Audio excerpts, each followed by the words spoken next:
လုံးမင်္ဂလာပါရှင်။မနေ့ဒီနေ့ရောက်ရှိနေတဲ့နေရာကတော့မြန်မာနိုင်ငံရဲ့ပထမဦးဆုံးနည်းပညာဖြင့်ဒီဇိုင်းခံကြောင်း Premium Safe ဖြစ်သောမျက်နှာစကန်ဖြင့်ဖွင့်လို့ပိတ်လို့ရတဲ့မိခင်တက်တာတွေကိုတင်သွင်းရောင်းချပေးနေတဲ့ Hack by Showroom ကြီးကိုရောက်ရှိနေရပဲဖြစ်ပါတယ်ရှင်။ဒီမှာဆိုရင်မျက်နှာ Face ID နဲ့ဖွင့်လို့ရတဲ့မိခင်တက်တာကမြန်မာပြည်အတွက်ပထမဦးဆုံးတင်သွင်းလာတဲ့နိုင်ငံဝက်မိခင်တက်တာ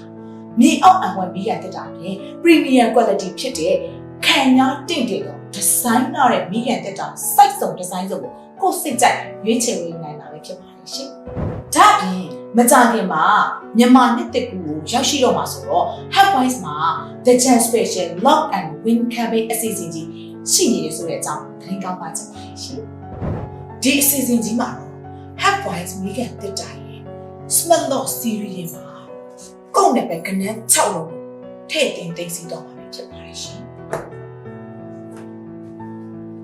နှစ်သက်ရာကနန်း6လုံးကိုခံမှန်းပြီးအခုမနေ့လစ်ပေးထားတဲ့ post အောက်မှာ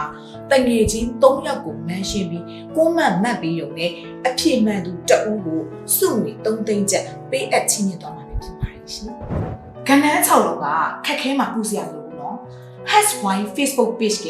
story TikTok YouTube Viber တွေမှာ hit ပေးတော့မှာဖြစ်ပါတယ်ရှင်။ကန်ထူးသူတွေကိုမေလ2ရက်နေ့မှာကြေညာပေးတော့မှာဖြစ်လို့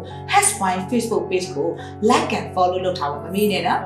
။အားလုံးပဲနှစ်သက်မှာစိတ်တက်လူတဲ့နဲ့ကန်တွေထူပြီးစုငွေစုကူကို #wine ရဲ့ The Chance Special Lock and Win Campaign ကြီးမှာခုပဲပေါဝင်ကန်ဆယ်လိုက်ကြစို့။